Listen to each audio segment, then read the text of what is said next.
हो गया वो ऐलाने जंग जिसके बाद अब 10 मार्च को तय होगा लखनऊ की लड़ाई कौन जीता। नमस्कार, आप देख रहे हैं लखनऊ की लड़ाई। आपके साथ मैं हूं अंजना ओम कश्यप। उत्तर प्रदेश में 7 चरण में चुनाव होगा। यूपी की 15,02,84,005 मतदाता तय करेंगे कि क्या इस बार लखनऊ की लड़ाई में दोबारा योगी आदित्यनाथ को मुख्यमंत्री बनकर इतिहास रचना है या फिर सत्ताधारी मुख्यमंत्री को दोबारा शपथ ना लेने का मौका देने वाला पुराना इतिहास दोहराया जाएगा।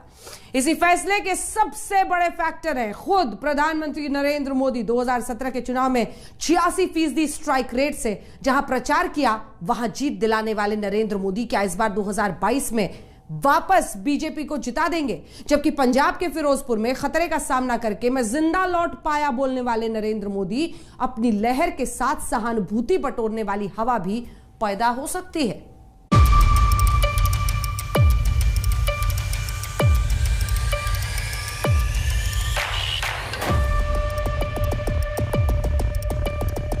आजादी के बाद 1952 से उत्तर प्रदेश की सत्ता का ध्रुव केंद्र लखनऊ की ये विधानसभा, जहां 70 वर्ष में 21 चेहरे मुख्यमंत्री बनकर बैठ चुके हैं। 2022 में 22वां चेहरा कौन होगा? योगी आदित्यनाथ, अखिलेश यादव, मायावती, प्रियंका गांधी? ये तय करने में सबसे बड़ा फैक्टर हैं प्रधानमंत्री नरेंद्र मोदी, जिनके नाम की लहर होती है उसी लहर में जनता की सहानुभूति, प्रेम, पीएम के प्रति चिंता की भावनाएं भी अब क्या शामिल हो जाएंगी? ये मोदी 5 दशक तक बिना रुके, बिना थके, कभी थके बिना एकनिष्ठ, एक लक्ष्य, सिर्फ और सिर्फ भारत माता, उसके लिए जिया है। मैं भाइयों बहनों कुर्सी के लिए पैदा नहीं हुआ। मेरे देशवासियों,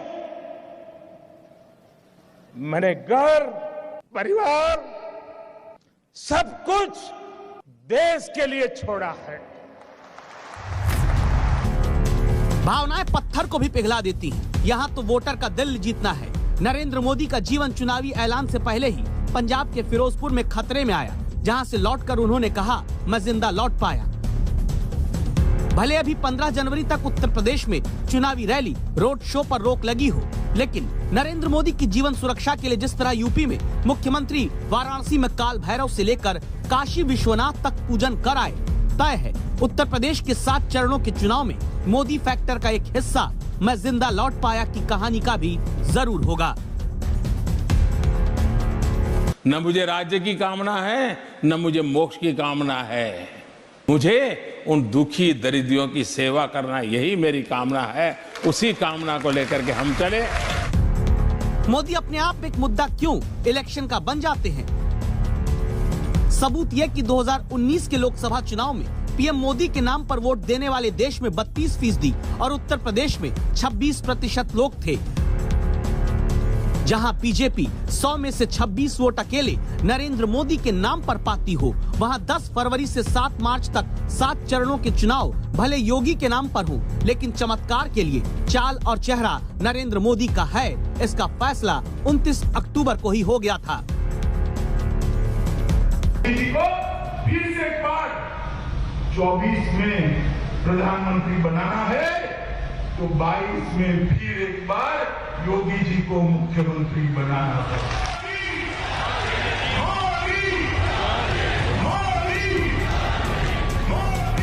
उत्तर प्रदेश में नरेंद्र मोदी 2017 के मुकाबले 2022 में कितना सक्रिय होकर बीजेपी के सबसे बड़े फैक्टर हैं। सबूत ये कि 2017 के चुनाव में मोदी ने यूपी में कुल 24 रैलियां की, जबकि पिछले 3 महीने में प्रधानमंत्री 13 बार उत्तर प्रदेश में बड़ी सभाएं कर चुके हैं। 2017 के प्रचार के आखिरी दिनों में पीएम मोदी अपने संसदीय क्षेत्र में लगातार 3 दिन बिताए थे।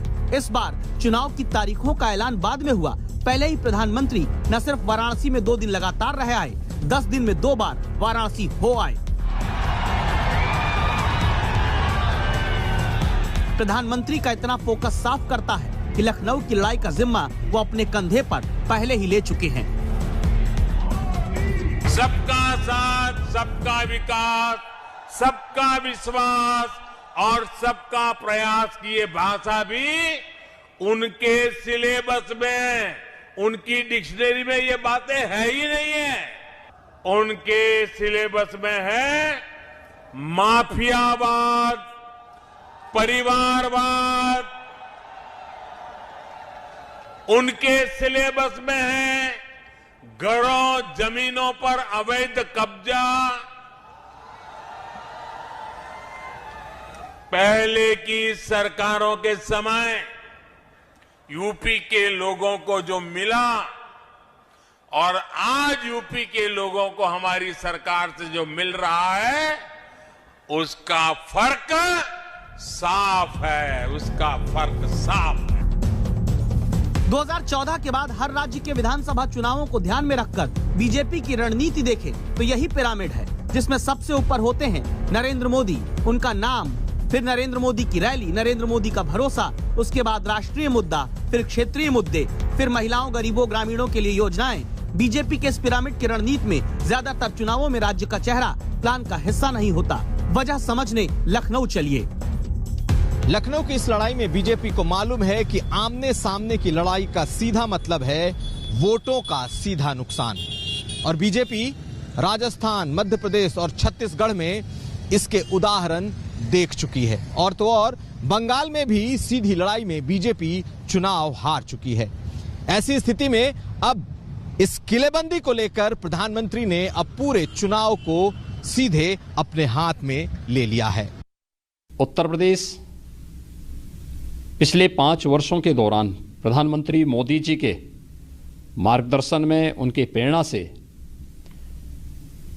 बदलाव और विकास की एक नई राह पर चला है। 10 मार्च 2022 को जब उत्तर प्रदेश विधानसभा चुनाव के परिणाम आएंगे तो भारतीय जनता पार्टी प्रचंड बहुमत के साथ जनता जनार्दन का आशीर्वाद प्राप्त करने में सफल होगी। निश्चित ही उत्तर प्रदेश से भारतीय जनता पार्टी की विदाई होनी है। 10 मार्च तक जनता को मौका मिला है फैसला लेने का, और जिस तरीके से भारतीय जनता पार्टी ने यहाँ के किसानों को दुखी किया, गरीब जनता को दुखी किया, अन्याय की सभी सीमा लांघ गए, नौजवानों को बड़े पैमाने पर बेरोजगारी में छोड़ दिया, किसान के हित के लिए कोई फैसला नहीं लिया। इसलिए 10 मार्च के बाद उत्तर प्रदेश से भारतीय जनता पार्टी का साफ होना तय है। प्रधानमंत्री मोदी अगर अक्टूबर से लेकर 13 बार यूपी आ चुके हैं, 8 दौरा अकेले पूर्वांचल का कर चुके हैं, तो मोदी की स्ट्रेटजी उत्तर प्रदेश के लिए एकदम क्रिस्टल क्लियर है, क्योंकि वो अपना स्ट्राइक रेट जानते हैं। 2017 में प्रधानमंत्री ने यूपी विधानसभा चुनाव के दौरान कुल 24 रैली की। 403 में से 118 विधानसभा सीटों को सीधे उन रैलियों से कवर किया। नतीजों ने बताया कि पीएम के प्रचार वाली इन सीटों में से 102 सीट पर बीजेपी जीत गई, यानी 86% का स्ट्राइक रेट। मतलब 100 सीट पर मोदी प्रचार को गए तो सिर्फ 14 सीट विरोधियों के हाथ लगी। इसीलिए उत्तर प्रदेश में 10 मार्च को कौन जीतेगा, इसे तय करने में नरेंद्र मोदी के नाम वाले फैक्टर को दरकिनार कोई नहीं कर सकता।